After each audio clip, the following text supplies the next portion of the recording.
Hey YouTube, I'm back. Y'all already know what I'm here for. The Haves and the Have-Nots, Season 5, Episode 3, titled The Lion. Now, before I dig in, y'all already know how I do it. Subscribe, subscribe, subscribe. Y'all, thank you so much for supporting me. Those of you that are returning subscribers, I love you. If you are not a returning subscriber and it's your first time, subscribe for me, will you? Thank you. You can like and comment as well. I'll take that. We're good. Okay, so anyways, let's get to the real reason why I am here. Yes, for this review. Now, this episode, yeah.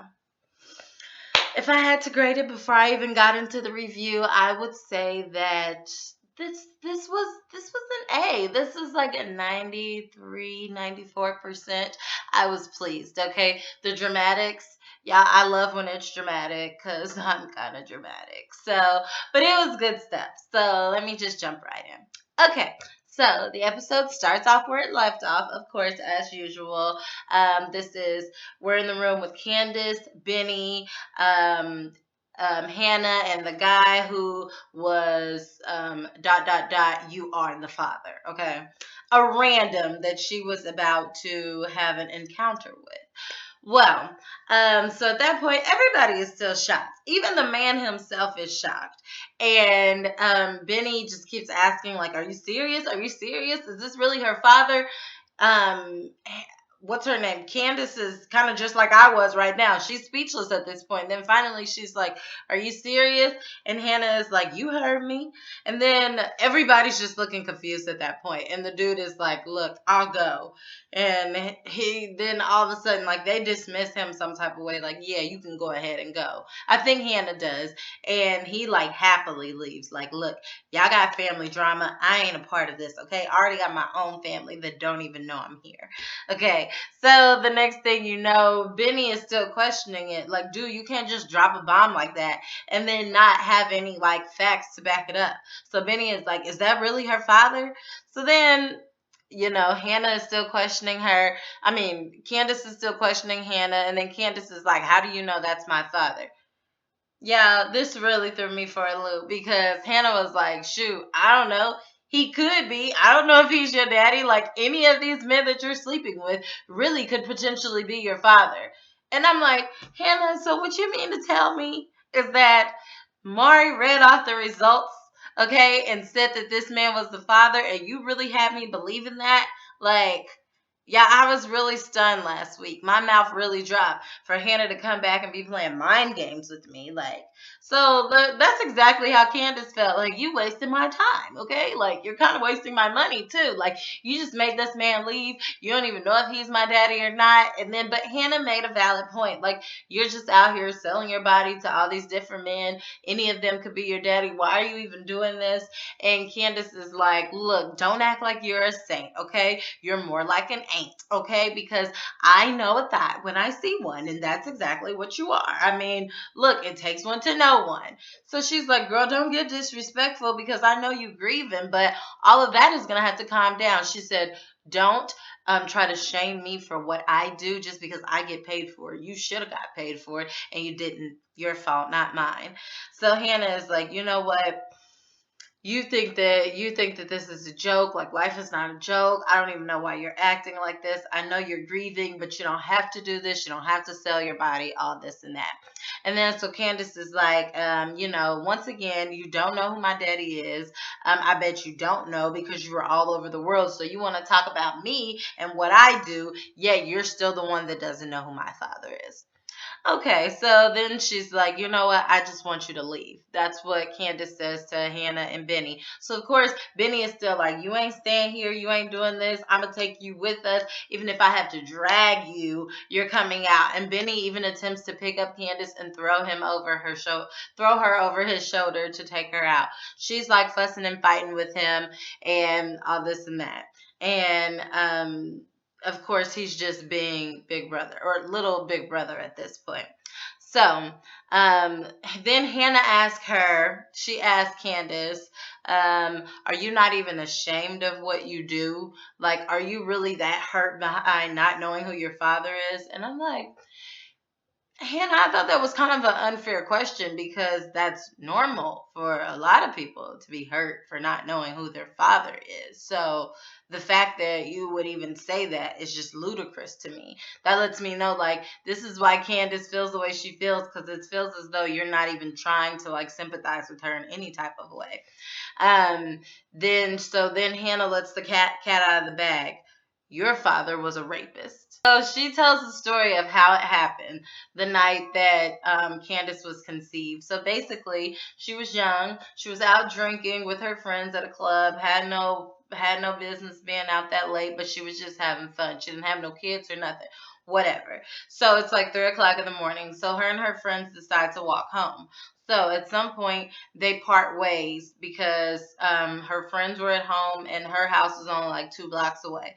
Well, first of all, I don't care how old you are, like you shouldn't, if especially if you're a woman, you shouldn't be.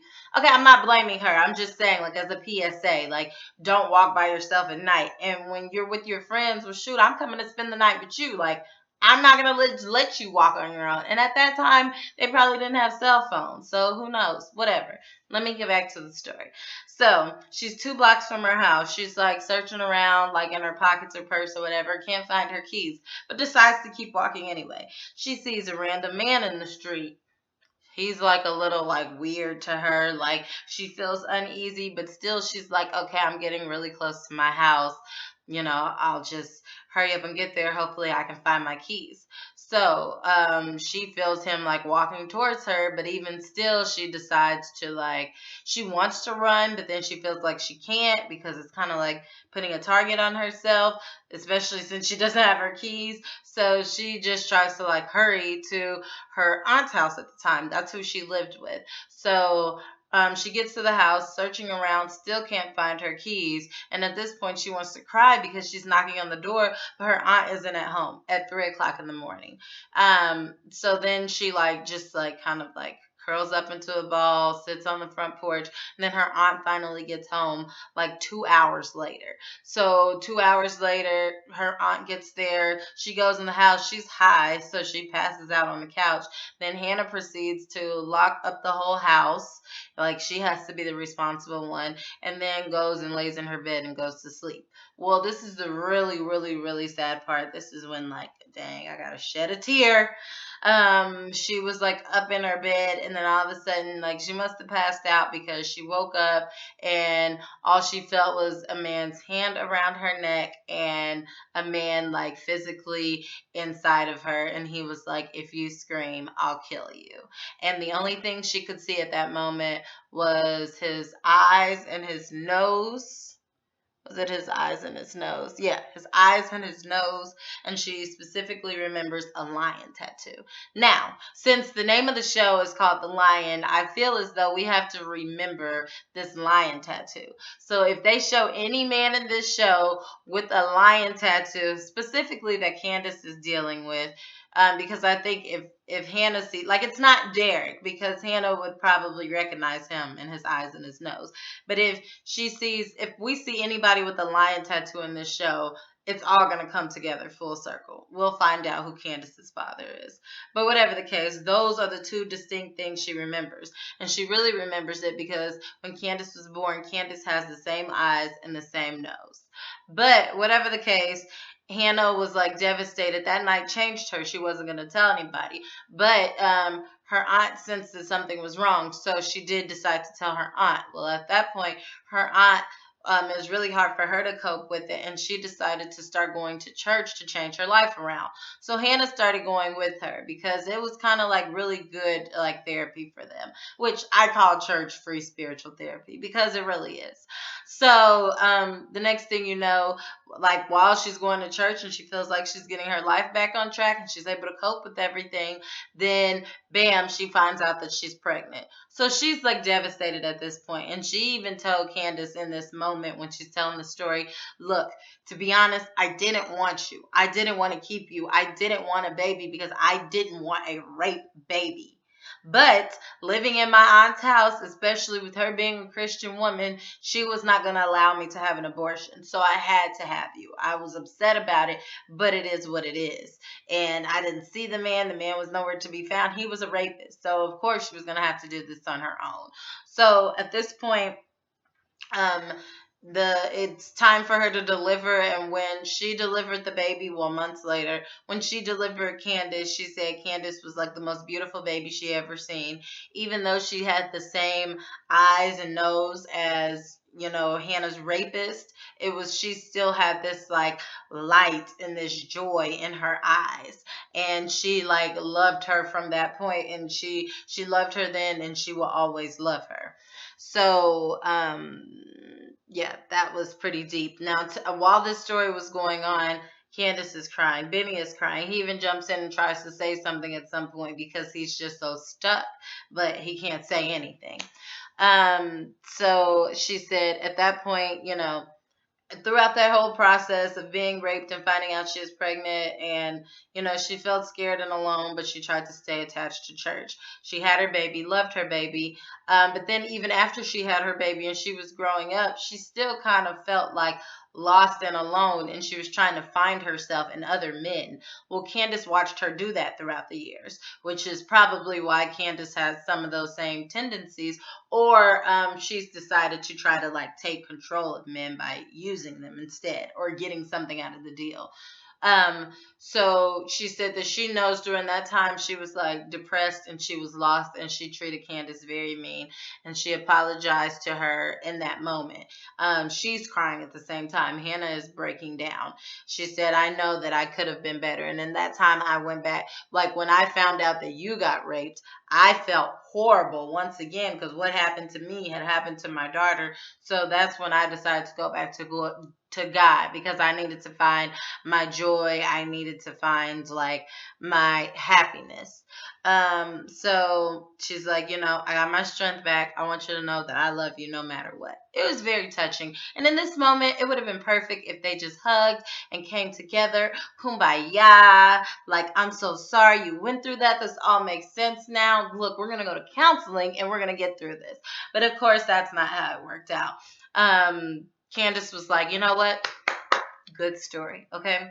I believe some of it. The part about you being evil to me, yeah, that was true. I definitely remember that. The rest of it, I don't know about that. But you can tell at this point, Candace is just trying to keep that like tough exterior, because the story brought her to tears throughout the whole thing.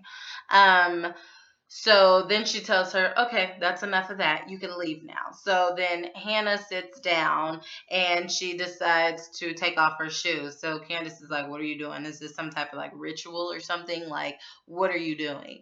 And then what does she say? Hannah says Matthew 10 and 14.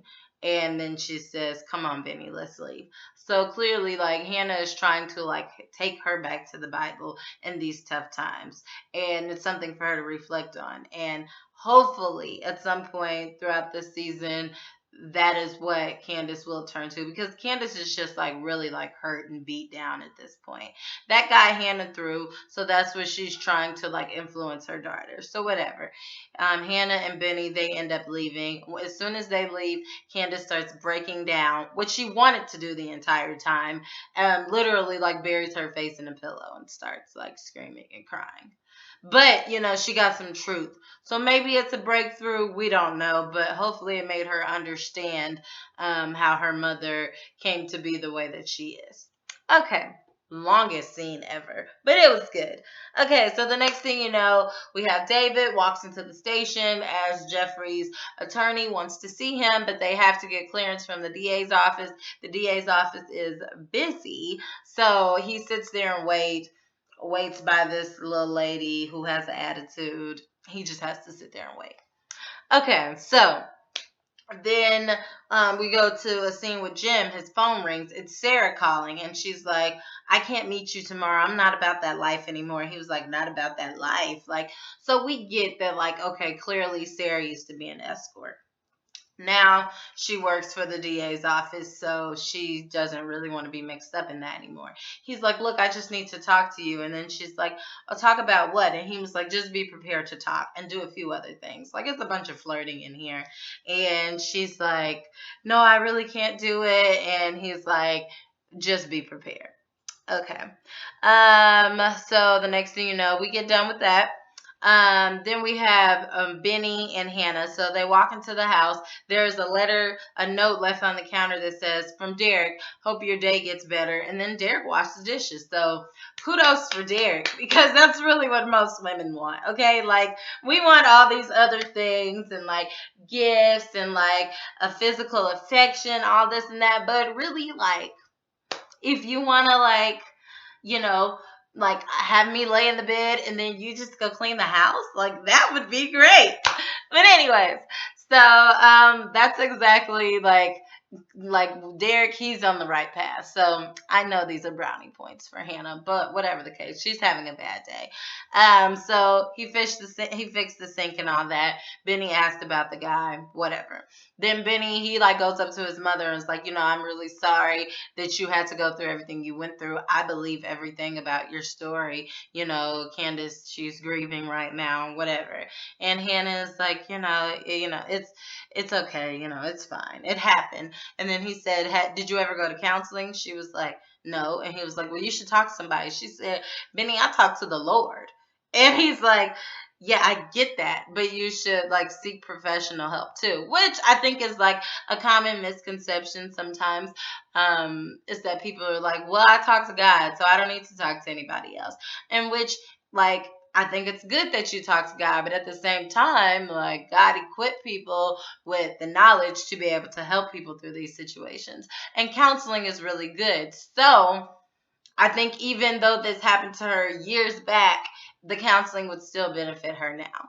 So whatever the case, he's like, look, if I get you to talk to a therapist, will you? And then she's like, we don't have money for that. And he's like, no, I'm starting up my business again. She said, you don't have a truck. She said, Mitch's friends is gonna get me a loan so I can get the truck. And then he's like, look, I'll pay for it. If I get it, will you go to a therapist? So she agreed. Okay, so then we see Hannah call Derek. She's calling him to thank him for doing the dishes and for leaving her the note. It was really nice. And he's like, that's the least I can do. It took me forever to fix your sink. She's like, cool. And she's like, is there anything I can do? How much do I owe you? He said, you don't owe me anything. It's in the warranty. But actually, if I could take you out for coffee, that'd be great. And she's like, are you asking me on a date? He was like, well, kind of like a coffee date, but not really. It's a date. And she's like, yeah, I'll pass. And she's like very blunt and rude about it. And he's like, why so blunt? And she's just like, I'm just not up for that. Like, I'm good. And basically she's having a bad day. And he's like, okay, well, he kept trying to convince her, but he's like, I'm not gonna beg you. If you change your mind, give me a call, let me know. She says, okay. So then Catherine, as soon as he hangs up, Catherine comes out from behind the corner and was like, so what did she say? She's talking to Derek. And Derek is like, you was eavesdropping this whole time? He was like, actually, she declined. So Catherine was like, what? I'm going to call her. And he was like, no, no, no, because I don't want you making it obvious. If she wants to go, she'll call me. Actually, she sounds like she's having a bad day. And she was like, but then I should definitely call her. And he said, no, because that'll still be a dead giveaway. So she decides not to call her. Good, because she's nosy. So the next thing you know, Benny calls Mitch. He's sitting on the stoop. He calls Mitch to come and pick him up. Mitch says he's on his way. So then Veronica calls Benny on the other line. She just sounds like she's like cupcaking with a boyfriend. And like he asked her like how she is. She says she's okay. And she thanks him for coming and pulling her out of the car. And Melissa was going to leave her for dead. And she just really owes him so much. He's like, no, you don't owe me anything. She's like, yes, I do. Are you still at the hospital? And he's like, no, I had to run. And she was like, well, I would love it if you came up here in person so I can thank you in person. And he's like, yeah, I really don't have time. She's like, please, please, please. It's the least I can do. And he's like, okay, I'll get a ride there. So she's super happy. Like, like she got like a teenage crush. And I really think like in real life, she's falling for him because I think she questions like, would David pull me out of the car? But we all know David wouldn't have just let her die. David would have pulled her out of the car too. But anyways, now her kid, Jeffrey would just walked away. But anyways, so Benny's gonna be on his way to the hospital.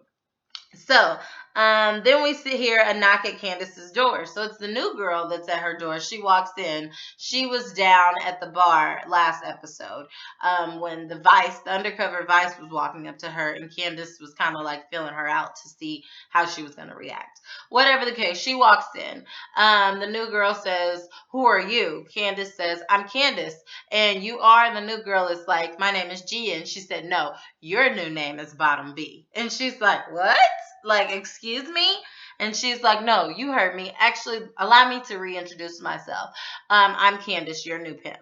And she's like, "Excuse me? What are you talking about? I'm not even about this life." And she's like, "Trust me, I know that you are, and you're actually stepping on a lot of different pimps' territories right now, and they're liable to slap you. So I'm going to protect you, and I'm going to be your new pimp." And then she's like, "Look, I don't know like what idea you're getting, but that's like totally not it." And she's like, "I'm gonna just leave." And Candace said, "If you walk out that door, I will slap you myself. Now, give me your purse." And snatches her purse. And so Candace starts looking through her purse, and the girl tries to snatch it back. Candace is like, "Girl, I warned you before. Quit playing with me." So then she pulls the girl's wallet out of her purse and was like, "Wow, your name really is Gia. Oh, you was meant to be in this life with that type of name." So she's like, "You know what? First of all, you should have a fake ID, okay? You shouldn't be going around with your real ID on you. That's rule number one. But you know what? This is what you're gonna do. Um, then she starts like she had like ripped up her clothes, and Candace was like, not Candace, Gia was like, "You ruined my dress." She was like, "Girl, that is a dollar store dress, okay? First of all, you're not wearing that. This is what you're gonna do. You work for me now," even though the girl was refusing to. She's like, and then finally, like the girl breaks down and was like, "Okay, it was my first time doing it." And Candace was like, "Really, your first time?" She was like, "Okay, well, maybe not my first." But basically, she's an amateur. So Candace is like, "Look, I'm not about this life anymore. I'm not escorting anymore. I don't feel like it. I have people that work for me, and you now work for me. So this is what you're going to do. That cheap dress, that means nothing. I didn't ruin it. You ruined it just by looking at it and purchasing it. So this is what you need to do. I'm going to give you Erica's number. First of all, I'm going to put my name in your phone as Candy Cane Lane. I'm going to give you Erica's number. You're going to contact her so that she can get you new clothes, and then Maria's going to do your hair. You're a real pretty girl. You just don't know how to pull it all together." And I'm like, Candace is a professional at this. Okay. So then she's like, "You definitely want to do this, because with me you can make at least 10K a night. I have an old clientele, and we can make big money together." So at one point the girl said no. Candace slapped her to show her like what's real, and then she told her, "This is what you're gonna do. You start tomorrow. You're only gonna work on Tuesdays and Fridays. You're gonna check in with Rocky at the bar. Okay?" "Okay, great. Now you're dismissed. You can leave." And I was like, "Okay, boss moves. Okay, this is how this works." Um, but the number one rule she told her is that desperation leads to arrest. So never be desperate. Okay, so next scene, we still see David waiting at the station because the DA's office is still unavailable. So he calls Jim, like, "Jim, do you have some connections? Can you pull some strings?" Jim is like, "Unfortunately, I can't, but Catherine's father's name still holds a lot of weight. So you should probably call her and ask her, because she'll be so disappointed to know that you called me first." So anyways, David calls Catherine, explains everything to her, what Veronica did. Catherine, of course, hates Veronica, so she's like, "Look, I totally understand. I will pull some strings for you so that you can get in there to talk to your son." And then Catherine actually informs David of the accident, and then David is like, "Wow, is she okay?" And she's like, "I don't care. Anyways, I'll pull these strings. Bye." So David still doesn't know the status of Veronica's health either. Okay, so then at this point, this is like the very last scene. Justin has gone full on thin line between love and hate. Okay, so Justin pulls Jeffrey out of the cell and into the interrogation room. He seems upset when he does it. So he pulls him in there. He's like, "Jeffrey, what's going on?" Jeffrey is like, "What are you talking about, dude?" He's like, "Why does Wyatt keep calling you? Okay, he's called you 7 times." And he's like, "He's my friend." He was like, "There you go, lying to me again." And he's like, dude, I don't know what you're talking about. So then he's like, call him. Jeffrey's like, how am I going to call him when I'm handcuffed? So then Justin goes ahead and he calls Wyatt on speakerphone. Wyatt picks up and he thinks that he's just talking to Jeffrey at this point. And Wyatt is like, dude, what is wrong with that police officer, dude? Like, he is full on crazy. I told you to stay away from him. And so then Justin starts talking in the background, like, no, I told you to stop calling my man, da da da da. And he was like, dude, he's on the phone. And then so Jeffrey is like, Wyatt, just hang up.